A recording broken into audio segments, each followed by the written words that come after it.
ನಮಸ್ಕಾರ ಸ್ನೇಹಿತರೆ. ಎಷ್ಟೋ ಸಲ ಪೊಲೀಸ್ ಕಂಪ್ಲೇಂಟನ್ನು ಕೊಟ್ಟಿರ್ತೇವೆ. ಪೊಲೀಸ್ ಕಂಪ್ಲೇಂಟನ್ನು ಅಥವಾ ಯಾರ್ದೋ ಅಪರಾಧ ಆಗಿರುತ್ತೆ. ಮುಂದಿನ ಕ್ರಮಗಳು ಯಾವ ರೀತಿ ಜರುಗ್ತವೆ ಮತ್ತು ನ್ಯಾಯಾಲಯಕ್ಕೆ ಈ ಎಲ್ಲ ಕ್ರಮಗಳು ಯಾವ ರೀತಿ ತಲುಪ್ತವೆ ಅಂತ, ಪ್ರಕ್ರಿಯೆ ಹೇಗೆ ನಡೆಯುತ್ತೆ ಅಂತ ಯಾರಿಗೂ ತಿಳಿದಿರೋಲ್ಲ. ಹಾಗಾದರೆ ಈ ಒಂದು ನನ್ನ ಚಾನಲಲ್ಲಿ ಪೊಲೀಸ್ ತನಿಖೆಯ ಪ್ರಕ್ರಿಯೆ ಮತ್ತು ನ್ಯಾಯಾಲಯದ ನಿರ್ಣಯ ಯಾವ ರೀತಿ ಆಗುತ್ತೆ ಅಂತ ಹಂತ ಹಂತವಾಗಿ ನಾನು ಹೇಳ್ತಾ ಬರ್ತೇನೆ. ನನ್ನ ಚಾನಲ್ ಇಷ್ಟ ಆಗಿದ್ದರೆ ಶೇರ್ ಮಾಡಿ, ಲೈಕ್ ಮಾಡಿ ಹಾಗೂ ಸಬ್ಸ್ಕ್ರೈಬನ್ನು ಮಾಡಿ. ಸ್ನೇಹಿತರೆ, ದೂರು ಅಥವಾ ಮಾಹಿತಿ ಸ್ವೀಕಾರವನ್ನು ಮಾಡ್ತಾರೆ. ಅಂದರೆ ತನ್ನಿಂದ ಅಥವಾ ಇತರರಿಂದ ಅಪರಾಧ ಸಂಭವಿಸಿದೆ ಅಂತ ಗೊತ್ತಾದಾಗ ಪೊಲೀಸರು ದಾಖಲೆಯನ್ನು ಮಾಡ್ತಾರೆ ಅಥವಾ ನಾವೇ ಹೋಗಿ ದೂರನ್ನು ಕೊಟ್ಟಿರ್ತೇವೆ. ಆಗ ಪೊಲೀಸರೇ ಸ್ವತಃ ಅಪರಾಧವನ್ನು ಮಾಹಿತಿಯನ್ನು ಪಡೆದು ಅಥವಾ ಸ್ಥಳಕ್ಕೆ ಅಪರಾಧಿಯನ್ನು, ಯಾವುದೇ ಅಪರಾಧ ಆಗಿರ್ಬೋದು, ಆ ಅಪರಾಧಿಯನ್ನು ತಾವು ತಮ್ಮ ಕಸ್ಟಡಿಗೆ ತಗೋಬೇಕಾದ್ರೆ ಮುಂದಿನ ಕ್ರಮವನ್ನು ಕೈಗೊಳ್ಳುತ್ತಾರೆ.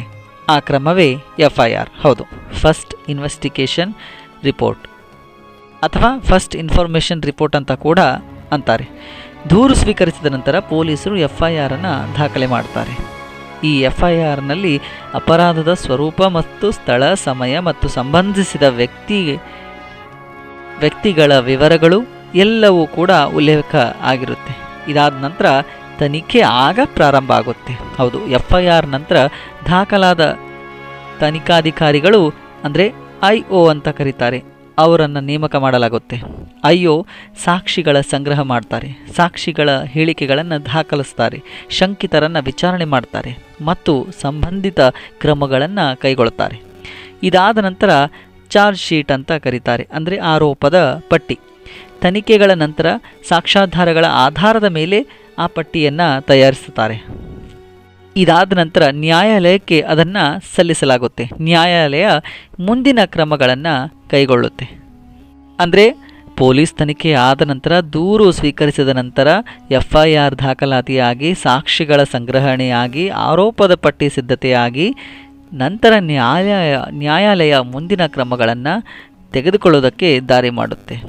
ಮುಂದೆ ನ್ಯಾಯಾಲಯ ಏನು ಮಾಡುತ್ತೆ, ನ್ಯಾಯಾಲಯದ ಕೆಲಸವೇನು ಅಂತ ನೋಡೋದಾದರೆ ಈ ಒಂದು ವಿಡಿಯೋ ನೀವು ಪೂರ್ಣವಾಗಿ ನೋಡಲೇಬೇಕು. ಅಂದರೆ ಇಲ್ಲಿ ಎಲ್ಲ ಪೊಲೀಸರು ಇಷ್ಟೆಲ್ಲ ಮಾಡಿದ ಮೇಲೆ ನ್ಯಾಯಾಲಯ ತೀರ್ಪು ಕೊಡ್ಬೋದಲ್ಲ? ಖಂಡಿತವಾಗ್ಲೂ ತೀರ್ಪು ಕೊಡೋದಿಲ್ಲ. ನ್ಯಾಯಾಲಯ ಏನು ಮಾಡುತ್ತೆ ಅಂತ ನೋಡೋದಾದರೆ ಆರೋಪದ ಪಟ್ಟಿಯ ಪರಿಶೀಲನೆ ಮಾಡುತ್ತೆ. ಹೌದು, ನ್ಯಾಯಾಲಯವು ಆರೋಪಿಗಳ ಪಟ್ಟಿಯ ಪರಿಶೀಲನೆಯನ್ನು ಮಾಡುತ್ತೆ ಮತ್ತು ಮಾನ್ಯತೆ ಮತ್ತು ಸಾಕ್ಷ್ಯಾಧಾರಗಳ ಮೇಲೆ ಸಮರ್ಥತೆಯನ್ನು ಪರಿಶೀಲಿಸುತ್ತೆ. ನಂತರ ಆರೋಪಿಗಳ ಸಮಕ್ಷಮತೆ ಮಾಡುತ್ತೆ.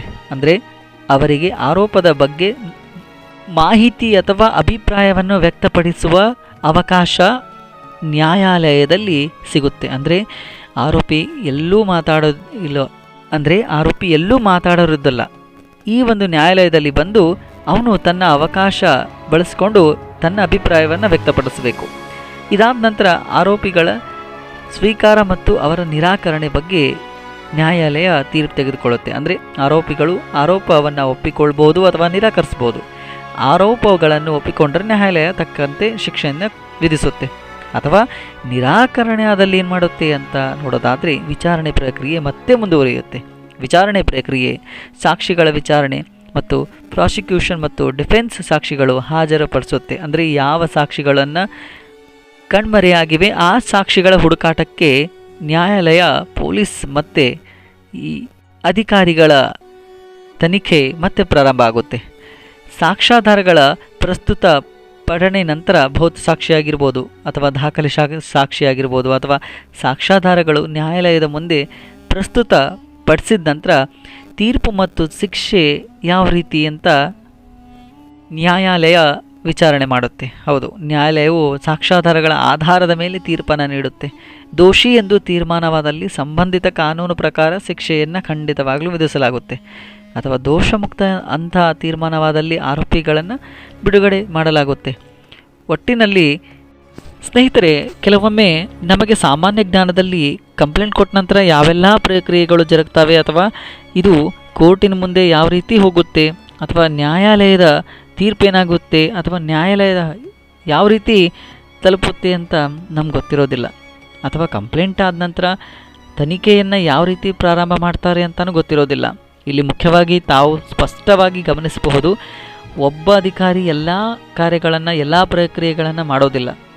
ಒಂದು ಹಂತದಲ್ಲಿ ಒಬ್ಬ ಅಧಿಕಾರಿಯಾಗಿ ಮಾಹಿತಿಯನ್ನು ಪಡೆದರೆ ನಂತರ ಇನ್ನೊಬ್ಬ ಅಧಿಕಾರಿಗಳು ಅದರ ಮಾಹಿತಿಯನ್ನು ಮುಂದುವರಿಸ್ತಾರೆ ಅಥವಾ ಆ ಒಂದು ತನಿಖೆಯನ್ನು ಮುಂದುವರಿಸ್ತಾರೆ.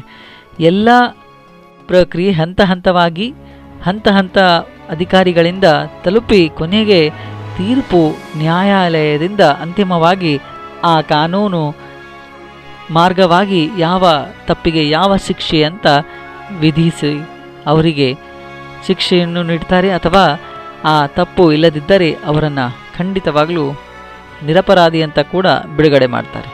ಇದು ಪೊಲೀಸ್ ಕಂಪ್ಲೇಂಟ್ ಕೊಟ್ಟ ನಂತರ ಆಗುವಂತಹ ಮುಂದಿನ ಪ್ರಕ್ರಿಯೆಗಳು ಏನು ಅಂತ ನಾನು ನಿಮಗೆ ಸ್ಪಷ್ಟವಾಗಿ ತಿಳಿಸಿದ್ದೀನಿ ಅಂತ ನಾನು ಭಾವಿಸ್ತೇನೆ. ಮುಂದಿನ ವಿಡಿಯೋದಲ್ಲಿ ಮತ್ತೆ ಹೊಸ ಮಾಹಿತಿ ಜೊತೆಗೆ ಸಿಗೋಣ. ಧನ್ಯವಾದ.